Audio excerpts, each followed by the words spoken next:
Pilipinas. Pero bakit hanggang ngayon si Tatay Digong hindi nyo pa rin pinapauwi? Nandito kami para sabihin sa inyo na hindi kami magsasawa na suportahan ang dating naglingkod sa bayan na walang iba kundi si Tatay Digong. Ang si Tatay Digong, alam niyo po kung bakit siya nadala doon? Isinuko po siya ng ating gobyerno. Isinuko po ang ating soberenya sa ibang bansa po, sa ibayong bansa. Kaya po kami nandito upang hilingin ang aksyonan ng Homeless Caucus sa iyahay ng mga anak ni Tatay Digong. Wala na po kaming ibang hinihiling, kundi aksyonan po ninyo yun. Mga kababayan ko, ano pa hinihintay nyo? Huwag tayo magdulog-dulugan. Nandito tayo upang iparanig ang ating kahilingan at ang ating hinaing sa Supreme Court. At taas ang hukuman, wala na po kaming ibang malalapitan kung hindi kayo lamang. Kayo lamang ang daming Supreme Court ang makakapag-aksyon ng ating Habeas Corpus para kay Tatay Digong. Yun lamang po, maraming salamat po.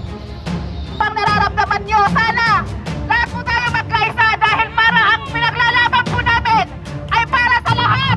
Hindi lang po para sa aming mga supporter ng Duterte. Ang susunod po natin, hindi ngayon na magsasalita ay isang bata.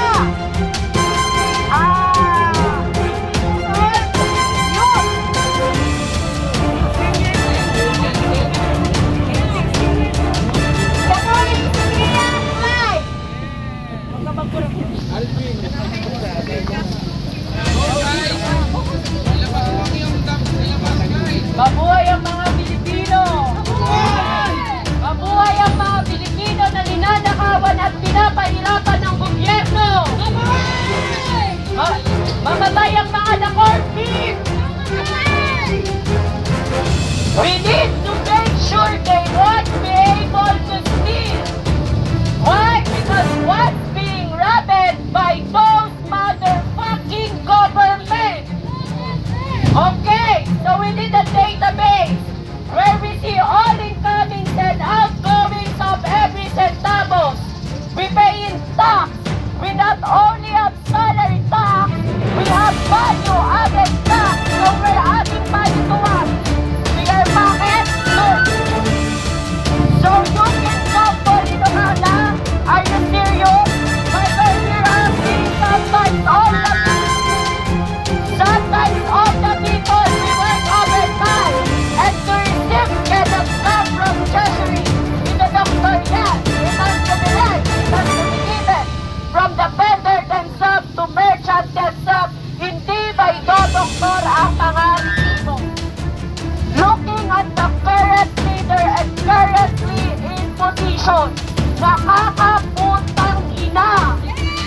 Ayon sa Article 11, Section 1 of 1987, Philippines Constitution, public office is a public trust.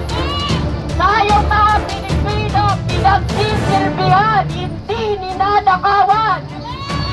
Paano naman ang mga mahihirap habang sila sumasabog yung bulsa sa pera ng taong bayan? Ang mga mahihirap ay unti-unti nauubos dahil walang makain at pilit nila nakawan at pinapahirapan ng gobyerno. Kaya, Bongo Marcos Jr., the Lupin Emperor III, you must resign as a President of the Philippines. Pinapahirapan mo ang mga Pilipino. Wala ka nang nagawang mabuti. Kaya lumayas ka yan sa Malacanang. Hindi ka na kailangan ng sambayanang Pilipino. Ikaw, Fidel Castro, isa kang liar, cheater, dirty falsifier. Dirty falsifier. Punong-puno ng kasinungalingan dyan sa Malacanang. Hindi mo binabalitan Itatago mo pa!